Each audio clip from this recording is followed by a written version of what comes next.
रोज व्यायाम करणे, पौष्टिक आहार घेणे व पुरेशी झोप घेणे हे किती महत्त्वाचे आहे हे सांगितलं. हो, डॉक्टरांचं बरोबर आहे, परंतु आज कॉलेज लाईफमध्ये स्क्रीन टाईम इतका वाढला आहे की त्याच्यामुळे हेल्थवरती इफेक्ट होतो. होय तेजस्विनी, तुझं म्हणणं अगदी बरोबर आहे, पण सध्या फास्ट खूपच वाढलं आहे, त्यामुळे आरोग्यावर परिणाम होतात, लठ्ठपणा आणि इतर आजारी खूप वाढत आहे. तुमचं सगळ्यांचं म्हणणं अगदी बरोबर आहे. माझं तर असं मत आहे की आपल्या कॉलेजमध्ये आठवड्यातून एकदा तरी आरोग्य दिवस हा साजरा झाला पाहिजे. त्यामध्ये खेळ, आरोग्य, शिक्षण याबद्दल चर्चा झाली पाहिजे. हो, ही कल्पना खूप छान आहे. यामुळे आपल्या शरीराकडे लक्ष देण्यासाठी आपल्याला प्रेरणा मिळते. हो, अगदी बरोबर आहे. शेवटी आरोग्य चांगले असेल तर अभ्यास आणि आयुष्यात यशही मिळते.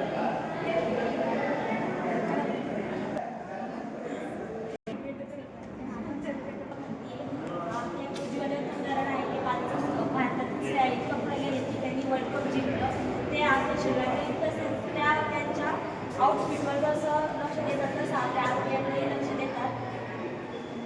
हो, बरोबर आहे. आपलं जर आरोग्य चांगलं असेल तर आपण कुठलीही गोष्ट करू शकतो. आपल्याला फक्त आपल्या आरोग्याची काळजी घेणं आणि त्या आपण आता पुरुषांच्या खांद्याला खांदा लावून काम करत आहोत. त्यामुळे सर्वप्रथम आपल्या आरोग्याची काळजी घ्या आणि अशीच प्रगती करत राहा. आपण आरोग्याची काळजी घेण्यासाठी आपण कडधान्य खाल्ले पाहिजे, जसे की काय मटकी.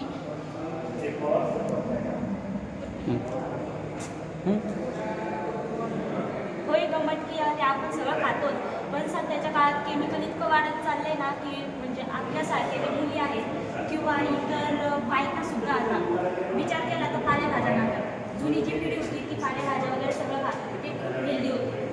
जसं की सध्याचं उदाहरण घे, सध्या मुली खूप केस गळत आहेत, ते का केमिकल यूज, आणि प्रत्येकाला केमिकल यूज होते, पण आपण हा कधी विचार करत नाही की आपण पालेभाज्या खाल्ल्या पाहिजे, की हे कधी विचार करत नाही. आपल्याला सध्या काय दिसतंय की हां ही वस्तू चांगली दिसते, आपल्याला हे खायचं, पण त्याचे तोटे काय आपण कधी हा विचार करत नाही. त्यावर आपल्या शरीरावर त्याचा काय परिणाम होतो, ते त्याच्यानंतर आपल्या शरीरामध्ये कोणते विटॅमिन्स भेटतात आपल्याला त्याच्याशी काहीच घेणं देणं नसतं, पण आपण फक्त हा विचार करतो की हां मला हे खायचं आहे, मला याच्यापासून आनंद भेटतो, तर मी ते एन्जॉय करणार.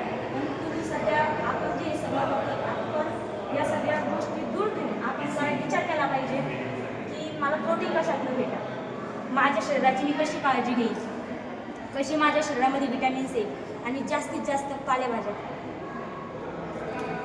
योग्य आहारासोबत व्यायाम पण खूप महत्त्वाचा आहे. आपण दररोज अर्धा तास का होईना व्यायाम केला पाहिजे, जसं की अनुलोम. त्यामुळे आपल्या शरीरावर चांगला फायदा होतो त्याचा. आपण दिवसभर आपली इम्युन सिस्टम स्ट्रॉंग होते आणि दिवस पण आपला